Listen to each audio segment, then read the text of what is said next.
എന്നെ അത്ഭുതപ്പെടുത്തുന്നത് ഇവിടെ രണ്ട് മന്ത്രിമാരുണ്ട് കേരളത്തിൽ. അതായത് നമ്മൾ സുരേഷ് ഗോപിയും ജോർജ് കുര്യൻ.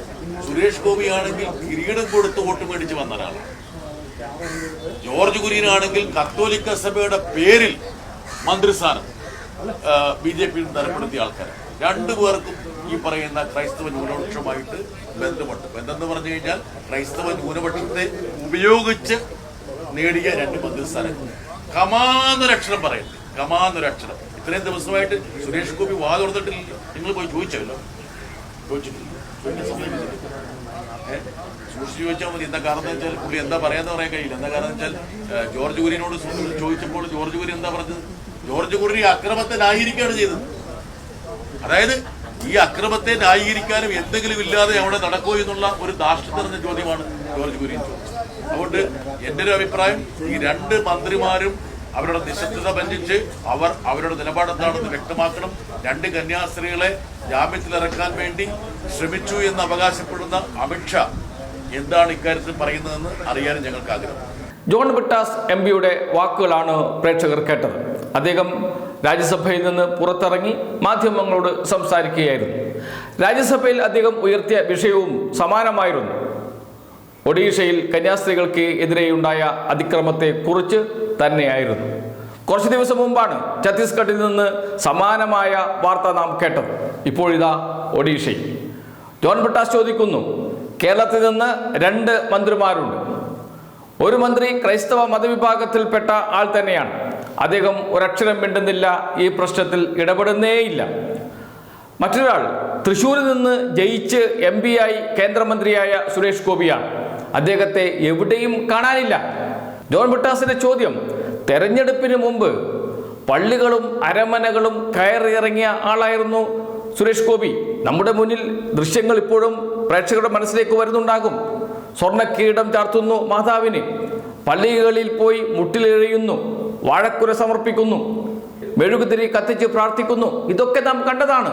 മുട്ടിലെറിഞ്ഞു പോയിട്ടാണ് വാഴക്കുല സമർപ്പിക്കുന്നത്. അത്രമാത്രം തീവ്രമായ വിശ്വാസം ക്രൈസ്തവ വിശ്വാസങ്ങളിൽ ഉണ്ട് എന്ന് വിളിച്ചു പറയാൻ അദ്ദേഹം നടത്തിയ നാടകമുണ്ട്. ആ നാടകത്തിന് ഫലമുണ്ടായി. അദ്ദേഹം തൃശ്ശൂരിൽ നിന്ന് ജയിച്ചു. ക്രൈസ്തവ മതവിഭാഗത്തിൽപ്പെട്ടവരുടെ വോട്ട് നേടി തന്നെയാണ് ജയിച്ചത്.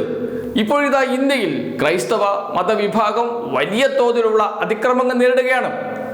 പക്ഷേ ഒരക്ഷരം മിണ്ടാൻ, അതിനെതിരെ സംസാരിക്കാൻ, ഒന്ന് ഇടപെടാൻ സുരേഷ് ഗോപിയെ കാണാനില്ല.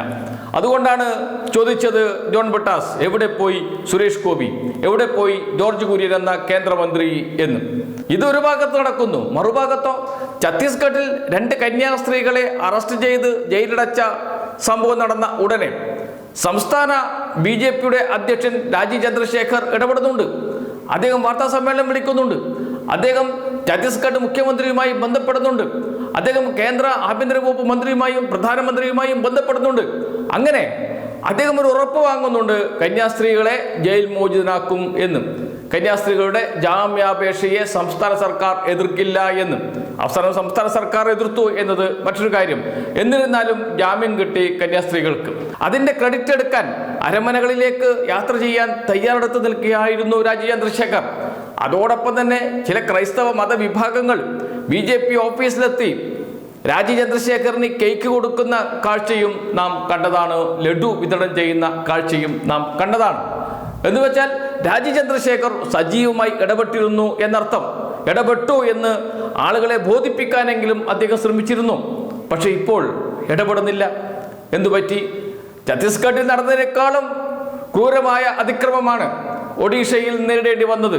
ആൾക്കൂട്ടം ആക്രമിക്കുകയായിരുന്നു, മുഖത്തടിക്കുകയായിരുന്നു എന്നാണ് അടിയേറ്റ ക്രൈസ്തവ മതവിഭാഗത്തിൽപ്പെട്ട കന്യാസ്ത്രീകളും മറ്റുള്ളവരും മാധ്യമങ്ങളോട് പറഞ്ഞത്. എന്നിട്ടും എന്തുകൊണ്ട് ഇടപെടുന്നില്ല? അതിന് കാരണമുണ്ട്. ഛത്തീസ്ഗഡിൽ കന്യാസ്ത്രീകളെ അറസ്റ്റ് ചെയ്ത സമയത്ത് BJP സംസ്ഥാന അധ്യക്ഷൻ ഇടപെട്ടതിനെ വളരെ രൂക്ഷമായ ഭാഷയിലാണ് കേരളത്തിലെ RSS നേതൃത്വം, ഹിന്ദു ഐക്യവേദി നേതൃത്വം, BJPയിലെ തന്നെ വലിയൊരു വിഭാഗം എതിർത്തത്. ഒരു ഘട്ടം കഴിഞ്ഞപ്പോൾ BJPയുടെ സംസ്ഥാന അധ്യക്ഷനായ രാജീവ് ചന്ദ്രശേഖരെ RSS ഓഫീസിലേക്ക് വിളിച്ചു വരുത്തി ശാസിക്കുന്ന കാഴ്ച നാം കണ്ടു. ശാസിച്ചിട്ടൊന്നുമില്ല, ചർച്ച നടത്തുകയാണ് ചെയ്തത്. പൊതുവായ കാര്യങ്ങൾ പറയുകയാണ് ചെയ്തത് എന്നാണ് ഹിന്ദു ഐക്യവേദി നേതാവ് RV ബാബു മാധ്യമങ്ങളോട് പറഞ്ഞത്. എന്നാൽ ചെവിക്ക് പിടിക്കുകയാണ് ചെയ്തത്. ഇനി ഇടപെടരുത് എന്ന് താക്കീത് നൽകി എന്നതാണ് അറിയാൻ കഴിയുന്നത്. അതുകൊണ്ടാണ് ഇപ്പോൾ രാജീവ് ചന്ദ്രശേഖർ മിണ്ടാത്തത്. ഒരു വാക്ക് പോലും പറഞ്ഞിട്ടില്ല. മാധ്യമങ്ങളെ കാണാൻ തയ്യാറാകുന്നില്ല. പൊതുപരിപാടികളിൽ പങ്കെടുക്കുന്നത് രഹസ്യമായിട്ടാണ് എന്നാണ് കേൾക്കുന്നത്. മാധ്യമങ്ങളെങ്ങാനും അറിഞ്ഞ് മൈക്കുമായി വന്നാൽ എന്തെങ്കിലും പ്രതികരിക്കേണ്ടി വരില്ലേ? അതുകൊണ്ട് മാറി നടക്കുകയാണ് മാധ്യമങ്ങളെ കാണാതെ രാജീവ് ചന്ദ്രശേഖർ. രാജീവ് ചന്ദ്രശേഖർ എവിടെ? സുരേഷ് ഗോപി എവിടെ? ജോർജ് കുര്യൻ എവിടെ? തുടങ്ങിയ ചോദ്യങ്ങൾ സ്വാഭാവികമായും ഉയർന്നു വരും. രാജീവ് ചന്ദ്രശേഖരൻ BJPയുടെ സംസ്ഥാന അധ്യക്ഷനാണ്. അദ്ദേഹത്തിന് വേണമെങ്കിൽ ഇടപെടാം, ഇടപെടാതിരിക്കാം. പക്ഷേ സുരേഷ് ഗോപിയും ജോർജ് കുര്യനും അതുപോലെയല്ല. രണ്ടുപേർക്കും ഉത്തരവാദിത്വമുണ്ട്. ഉത്തരവാദിത്വപ്പെട്ട സ്ഥാനങ്ങളിൽ ഇരിക്കുന്നവരാണ്. അവർ ഇടപെടേണ്ടതുണ്ട്. എന്തുകൊണ്ടാണ് ഇടപെടാത്തത്? ആ ചോദ്യത്തിന് മറുപടി പറയേണ്ടത് സുരേഷ് ഗോപി തന്നെയാണ്, ജോർജ് കുര്യൻ തന്നെയാണ്. അവർ പക്ഷേ ഒളിച്ചു നടക്കുകയാണ് എന്ന് മാത്രം.